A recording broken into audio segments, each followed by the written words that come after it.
এটি হচ্ছে IR sensor. Viewers, এই সেন্সর সম্পর্কে জানার পর আপনার মনে কীরকম ধারণা আসছে যে আপনি এই সেন্সর দিয়ে কি কি কাজ করতে পারবেন, সেটি অবশ্যই কমেন্ট বক্সের মধ্যে লিখে জানাবেন। ভিউয়ার্স, আশা করি ভালো আছেন, সুস্থ আছেন। স্বাগত জানাচ্ছি আমাদের আজকের ভিডিওতে।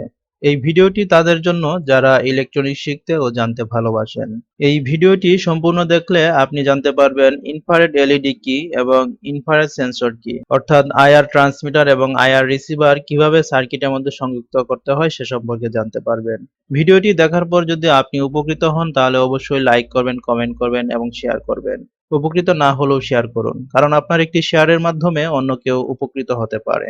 এরকম ভিডিও আরো পেতে চাইলে চ্যানেলটি সাবস্ক্রাইব করে পাশে থাকা বেল আইকনটিতে ক্লিক করে রাখুন, যেন পরবর্তীতে ভিডিও আপলোড হওয়ার সাথে সাথে আপনি নোটিফিকেশন পেয়ে যান।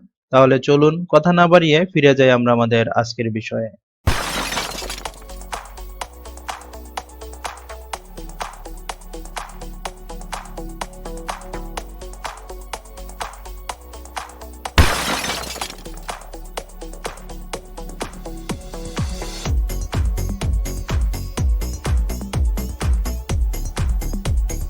এখানে তিনটি ইলেকট্রনিক্স কম্পোনেন্ট দেখানো হয়েছে। এটি হচ্ছে ইনফ্রারেড এলইডি বা আইআর ট্রান্সমিটার, এটি হচ্ছে ফটো ডায়োড বা আইআর রিসিভার, আর এটি হচ্ছে ফটো ট্রানজিস্টর বা আইআর রিসিভার।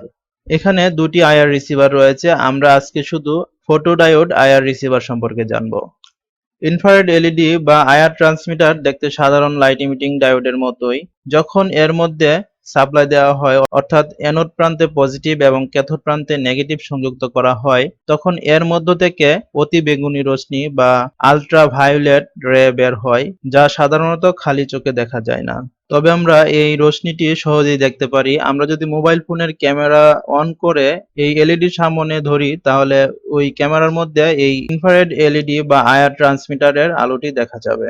ফটোডায়োড বা আইআর রিসিভার, এটি দেখতে লাইট ইমিটিং ডায়োডের আকৃতির মতোই, তবে এটি কালো বর্ণের হয়ে থাকে। লাইট ইমিটিং ডায়োডের যে ফ্ল্যাট স্পট থাকে, এই স্পটের কাছাকাছি যে লেগটি থাকে এটি ক্যাথোড, কিন্তু এই ফটোডায়োডের ক্ষেত্রে যে ফ্ল্যাট চিহ্নিত অংশটি থাকে, এই অংশের কাছাকাছি যে লেগটি থাকে এটি হচ্ছে অ্যানোড, অর্থাৎ লাইট ইমিটিং ডায়োডের ঠিক উল্টো। আর এটি যখন সার্কিটে সংযুক্ত করা হয় তখন এটি রিভার্স বায়াসে সংযুক্ত করা হয়, অর্থাৎ ক্যাথোড প্রান্তে পজিটিভ এবং অ্যানোড প্রান্তে নেগেটিভ সংযুক্ত করা হয়।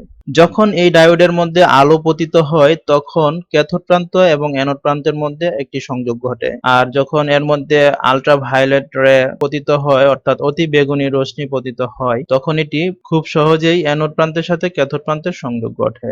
এখানে যে আমরা আইআর ট্রান্সমিটার বা ইনফ্রারেড এলইডি দেখেছি, এই এলইডিটি অতি বেগুনি রশ্মি নিঃসরিত করে, আর এর মধ্যে যখন অতি বেগুনি রশ্মি পতিত হয় অর্থাৎ প্রবেশ করে, তখন এর মধ্যে ক্যাথোড প্রান্ত এবং অ্যানোড প্রান্তের মধ্যে সংযোগ ঘটে। এখন আমরা কিভাবে আইআর ট্রান্সমিটার এবং আইআর রিসিভারের অ্যানোড প্রান্ত ক্যাথোড প্রান্ত মাল্টিমিটার দিয়ে শনাক্ত করতে পারি সেটি দেখব। ইনফ্রারেড এলইডি বা আইআর ট্রান্সমিটারের যে দুটি লেগ রয়েছে, এই দুটি লেগের মধ্যে আমরা মাল্টিমিটারের প্রোব দুটি সংযুক্ত করব, আর মাল্টিমিটারটি আমরা ওহম রেঞ্জের 10 কিলো রেঞ্জে সিলেক্ট করব। এই ক্ষেত্রে যদি মাল্টিমিটারটি রিডিং না দেয়, তাহলে লাল প্রোবটি সংযুক্ত যে লেগের মধ্যে রয়েছে এই লেগটি হচ্ছে অ্যানোড আর কালো প্রোবটি হচ্ছে ক্যাথোড। আবার আমরা এটি উল্টিয়ে ধরব, অর্থাৎ লাল প্রোবের জায়গায় আমরা কালো প্রোবটি সংযুক্ত করব আর কালো প্রোবের জায়গায় আমরা লাল প্রোবটি সংযুক্ত করব। এই ক্ষেত্রে মাল্টিমিটারটি রিডিং দিবে। যদি মাল্টিমিটারটি রিডিং দেয় তাহলে লাইট ইমিটিং ডায়োডটি ভালো আছে, আর কালো প্রোবটি সংযুক্ত লেগটি হচ্ছে অ্যানোড আর লাল প্রোবের সাথে সংযুক্ত লেগটি হচ্ছে ক্যাথোড। যদি উভয় ক্ষেত্রেই মাল্টিমিটারটি রিডিং না দেয় অথবা উভয় ক্ষেত্রেই মাল্টিমিটারটি রিডিং দেয়, তাহলে বুঝতে হবে যে আইআর ট্রান্সমিটার বা ইনফ্রারেড এলইডিটি ভালো নেই।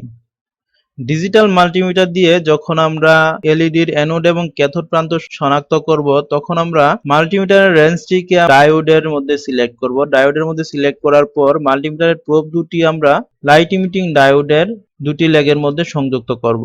যদি মাল্টিমিটারটি রিডিং দেয় তাহলে আমরা বুঝবো যে লাল প্রোব সংযুক্ত লেগটি হচ্ছে অ্যানোড আর কালো প্রোব সংযুক্ত লেগটি হচ্ছে ক্যাথোড। এরপর আমরা প্রোব দুটি উল্টিয়ে ধরবো। উল্টিয়ে ধরার পর মাল্টিমিটারটি কোনো রকম রিডিং দিবে না। যদি এই ক্ষেত্রে মাল্টিমিটারটি রিডিং দেয় অথবা উভয় ক্ষেত্রে যদি মাল্টিমিটারটি রিডিং না দেয়, তাহলে আমরা বুঝে নিব যে এই লাইট ইমিটিং ডায়োডটি ভালো নেই। এখানে একটি লক্ষণীয় বিষয় হচ্ছে যে যখন আমরা অ্যানালগ মাল্টিমিটার দিয়ে লাইট ইমিটিং ডায়োড পরীক্ষা করেছি, মাল্টিমিটারটি যখন রিডিং দিয়েছে তখন কালো প্রোবটি পেয়েছি অ্যানোড আর লাল প্রোবটি পেয়েছি ক্যাথোড। কিন্তু ডিজিটাল মাল্টিমিটারের ক্ষেত্রে লাল প্রোবটি পেয়েছি অ্যানোড এবং কালো প্রোবটি পেয়েছি ক্যাথোড। অর্থাৎ অ্যানালগ মাল্টিমিটার ডিজিটাল মাল্টিমিটারের সম্পূর্ণ বিপরীত। এটি শুধুমাত্র কোনো পার্টসের পরীক্ষণ অথবা যাচাইয়ের ক্ষেত্রে প্রযোজ্য। আইআর রিসিভার বা ফটো ডায়োড এর অ্যানোড প্রান্ত এবং ক্যাথোড প্রান্ত শনাক্ত করার জন্য আমরা মাল্টিমিটারের রেঞ্জটিকে ওহম রেঞ্জের 10K তে সিলেক্ট করব এবং প্রোব দুটিকে আইআর রিসিভারের দুটি লেগের সাথে সংযুক্ত করব। যদি এই ক্ষেত্রে মাল্টিমিটারটি অল্প রিডিং দেয়, তারপর আমরা প্রোব দুটিকে উল্টিয়ে ধরব, অর্থাৎ কালো প্রোবের জায়গায় লাল প্রোবটি এবং লাল প্রোবের জায়গায় কালো প্রোবটি সংযুক্ত করব। এই ক্ষেত্রে মাল্টিমিটারটি রিডিং দিবে। যদি পূর্বের রিডিং এর তুলনায় এখন বেশি রিডিং দেয়, তাহলে কালো প্রোবটি সংযুক্ত লেগটি হচ্ছে অ্যানোড আর লাল প্রোবটি সংযুক্ত লেগটি হচ্ছে ক্যাথোড। ডিজিটাল মাল্টিমিটার দিয়ে আমরা আইআর রিসিভার যখন পরীক্ষা করব, অর্থাৎ অ্যানোড প্রান্ত এবং ক্যাথোড প্রান্ত শনাক্ত করব, তখন পূর্বের ন্যায় আমরা রেঞ্জটিকে ডায়োডের মধ্যে সিলেক্ট করব এবং প্রোব দুটিকে আইআর রিসিভারের সাথে সংযুক্ত করব। এই ক্ষেত্রে মাল্টিমিটারটি একটি রিডিং দিবে। এরপর আমরা প্রোব দুটিকে উল্টিয়ে ধরব, এই ক্ষেত্রেও মাল্টিমিটারটি রিডিং দিবে। দুটি রিডিং এর মধ্যে যে রিডিংটি বেশি দিবে ওই ক্ষেত্রে প্রোব দ্বয়ের যে লাল প্রোবটি সংযুক্ত আইআর রিসিভারের পিনটি হচ্ছে অ্যানোড আর কালো প্রোবটি সংযুক্ত আইআর রিসিভারের পিনটি হচ্ছে ক্যাথোড। কিছু কিছু আইআর রিসিভার হতে প্রাপ্ত মাল্টিমিটারের রিডিং এর মধ্যে সামান্য তারতম্য থাকে, অর্থাৎ প্রথম আমরা যে রিডিংটুকু পাবো এর পরবর্তীতে হয়তো এর একটু বেশি পাবো অথবা কম পাবো। যে রিডিংটি আমরা বেশি পাবো এই রিডিং এর ক্ষেত্রে কালো প্রোবটি সংযুক্ত প্রান্তটি হচ্ছে অ্যানোড আর লাল প্রোবটি সংযুক্ত প্রান্তটি হচ্ছে ক্যাথোড।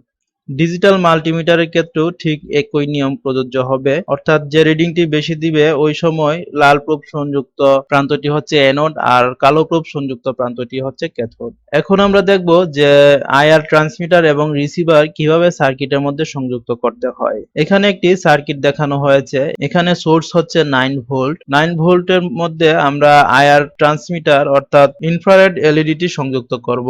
আমরা জানি যে 5 mm আল্ট্রাভায়োলেট আলো নিঃসরিত করে এলইডিটি এর ভোল্টেজ হচ্ছে 4 ভোল্ট আর এটি 20 মিলি অ্যাম্পিয়ার কারেন্ট নিতে পারে। এই ক্যালকুলেশন করে আমরা এইখানে একটি রেজিস্টর ব্যবহার করব।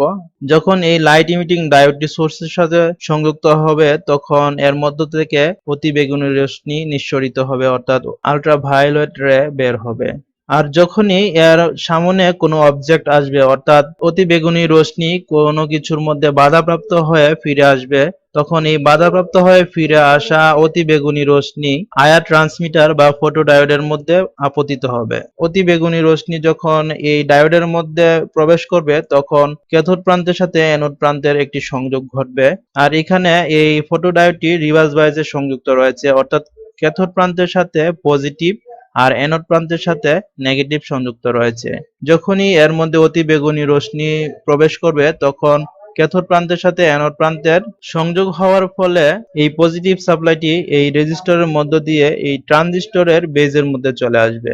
এই ট্রানজিস্টরের বেজের মধ্যে চলে আসার দরুন এই ট্রানজিস্টরটি সুইচিং করবে এবং এই লাইট ইমিটিং ডায়োডটি আলো ছড়াবে। অর্থাৎ আমি এখানে লাইট ইমিটিং ডায়োড দিয়ে দেখিয়েছি, এখানে আপনি রিলে ব্যবহার করতে পারেন অথবা আপনার যা প্রয়োজনীয় লোড রয়েছে তা ব্যবহার করতে পারেন। আর এটি হচ্ছে আইআর সেন্সর। এই সার্কিটটি আমরা প্র্যাকটিক্যালি তৈরি করে দেখব। তাহলে চলুন এই সার্কিটটি আমরা প্র্যাকটিক্যালি তৈরি করে দেখি। ভিউয়ার্স, এখন আমরা সার্কিটটি তৈরি করে দেখব। পজিটিভ আর এই প্রান্তে আমরা নেগেটিভ সংযুক্ত করছি। এটা হচ্ছে ইনফ্রারেড সেন্সর। এর মধ্যে দুটি এলইডি রয়েছে, একটি হচ্ছে ফটো ডায়োড আর একটি হচ্ছে লাইট ইমিটিং ডায়োড। এই পাশেরটি হচ্ছে লাইট ইমিটিং ডায়োড আর কালোটি হচ্ছে ফটো ডায়োড। এখন আমরা এটি পরীক্ষা করে দেখব যে কোন পিনটি অ্যানোড আর কোন পিনটি ক্যাথোড। আমরা এটি প্রজেক্ট বোর্ডের মধ্যে সংযুক্ত করে নিচ্ছি। আমি মাল্টিমিটারটি ওহম রেঞ্জের 10K তে সিলেক্ট করে নিয়েছি। মাল্টিমিটারের কন্টিনিউটি ঠিক আছে। এখন আমি প্রথমেই আইআর ট্রান্সমিটার অর্থাৎ ইনফ্রারেড এলইডি যেটি আছে তার অ্যানোড এবং ক্যাথোড শনাক্ত করব। দেখুন মাল্টিমিটারটি সম্পূর্ণ রিডিং দিচ্ছে। এখন আমি প্রোব দুটি উল্টিয়ে ধরি। এই ক্ষেত্রে মাল্টিমিটারটি কোনো রিডিং দিচ্ছে না। যদি এই ক্ষেত্রেও মাল্টিমিটারটি রিডিং দিত তাহলে আমরা বুঝে নিতাম যে আইআর ট্রান্সমিটারটি ভালো নেই। যেহেতু এই পাশে রিডিং দিচ্ছে তাই এই কালো প্রোবটি হচ্ছে অ্যানোড আর লাল প্রোবটি সংযুক্ত লেগটি হচ্ছে ক্যাথোড। তাহলে আমরা এই প্রান্তে পজিটিভ সংযুক্ত করব আর এই প্রান্তে নেগেটিভ সংযুক্ত করব। ফটোডায়োডের অ্যানোড এবং ক্যাথোড নির্ণয় করি। দেখুন ফটোডায়োডটি অল্প রিডিং দিচ্ছে আর এই পাশে কোনো রকম রিডিং দিচ্ছে না, তার মানে ফটোডায়োডটি ভালো আছে। যদি কোনো দিকে রিডিং দিত না অথবা উভয় দিকে রিডিং দিত তাহলে বুঝতাম যে ফটোডায়োডটি ভালো নেই। যেহেতু এখানে রিডিং দিচ্ছে তাই এই কালো প্রোব সংযুক্ত লেগটি হচ্ছে অ্যানোড আর লাল প্রোব সংযুক্ত লেগটি হচ্ছে ক্যাথোড। তাহলে আমরা পেয়ে গেলাম আইআর ট্রান্সমিটারের এই পার্শ্বের লেগটি হচ্ছে অ্যানোড আর আইআর রিসিভারের এই পার্শ্বের লেগটি হচ্ছে অ্যানোড। অর্থাৎ আমরা যদি এখানে পজিটিভ দেই আর এখানে নেগেটিভ দেই তাহলে এটি হবে ফরওয়ার্ড বায়াস, আর যদি আমরা এই আইআর রিসিভারের এই প্রান্তে পজিটিভ এবং এই প্রান্তে নেগেটিভ দেই তাহলে এটি হবে রিভার্স বায়াস। শর্ত অনুযায়ী আমরা আইআর রিসিভারটি রিভার্স বায়াসে সংযুক্ত করব।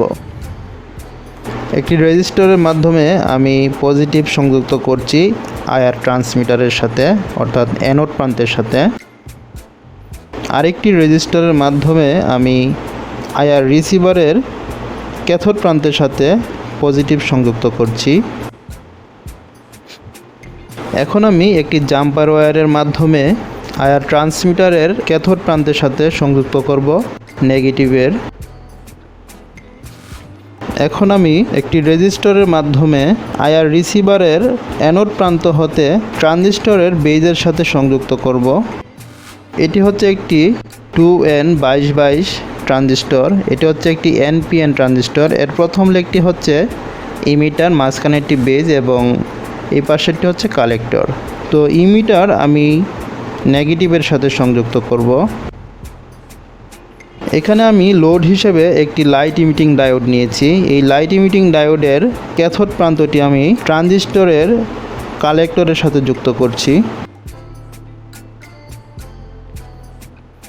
লাইট ইমিটিং ডায়োডের অ্যানোড প্রান্তের সাথে আমি একটি রেজিস্টরের মাধ্যমে পজিটিভের সাথে সংযুক্ত করছি। ট্রানজিস্টরের বেজের সাথে একটি 10K রেজিস্টরের মাধ্যমে গ্রাউন্ড করে দিচ্ছি। ফলস ট্রিগার যাতে না নেয় তার জন্য এই গ্রাউন্ডটি করা প্রয়োজন। এখন আমি ট্রানজিস্টরের ইমিটারের সাথে নেগেটিভের সংযুক্ত করছি। আমাদের সার্কিটটি সম্পন্ন হয়ে গেছে।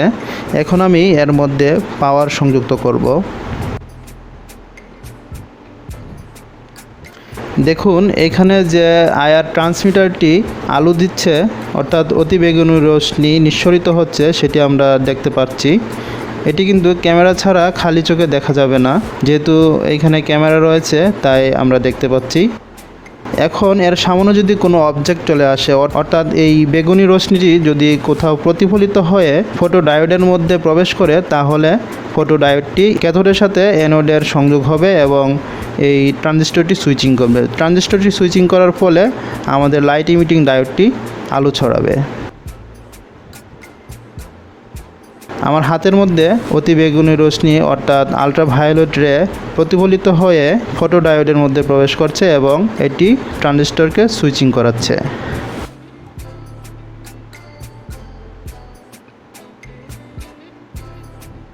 এটি হচ্ছে আইআর সেন্সর।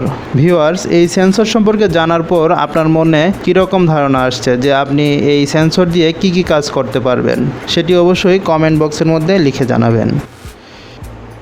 এখানে দেখুন আরেকটি ফটোডায়োড রয়েছে। এই ফটোডায়োডটি আমি বলেছিলাম যে কিছু কিছু ফটোডায়োড পরীক্ষা করার সময় উভয় দিকে রিডিং দিবে, তবে একদিকে বেশি রিডিং দিবে। এদিকে দেখুন যেরকম রিডিং দিয়েছে অর্থাৎ সম্পূর্ণ রিডিং দেয়নি, কিছুটা বাকি আছে, আর এদিকে সম্পূর্ণ রিডিং দিয়েছে। তার মানে এই কালো প্রোবটি সংযুক্ত লেগটি হচ্ছে অ্যানোড আর লাল প্রোব সংযুক্ত লেগটি হচ্ছে ক্যাথোড। ভিউয়ার্স, আশা করি বুঝতে পেরেছেন আইআর সেন্সর কী এবং আইআর সেন্সর কিভাবে কাজ করে, কিভাবে সার্কিটে সংযুক্ত করতে হয়। ভিডিওটি দেখে যদি উপকৃত হন তাহলে অবশ্যই লাইক করবেন, কমেন্ট করবেন এবং শেয়ার করবেন। উপকৃত না হলেও শেয়ার করুন, কারণ আপনার একটি শেয়ারের মাধ্যমে অন্য কেউ উপকৃত হতে পারে। আর এরকম ভিডিও আরও পেতে চাইলে চ্যানেলটি সাবস্ক্রাইব করে পাশে থাকা বেল আইকনটিতে ক্লিক করে রাখুন, যেন পরবর্তীতে ভিডিও আপলোড হওয়ার সাথে সাথে আপনি নোটিফিকেশন পেয়ে যান। পরবর্তী ভিডিও দেখার আমন্ত্রণ জানিয়ে এবং সেই সাথে সবার সুস্বাস্থ্য কামনা করে আজকের মতো বিদায় নিচ্ছি।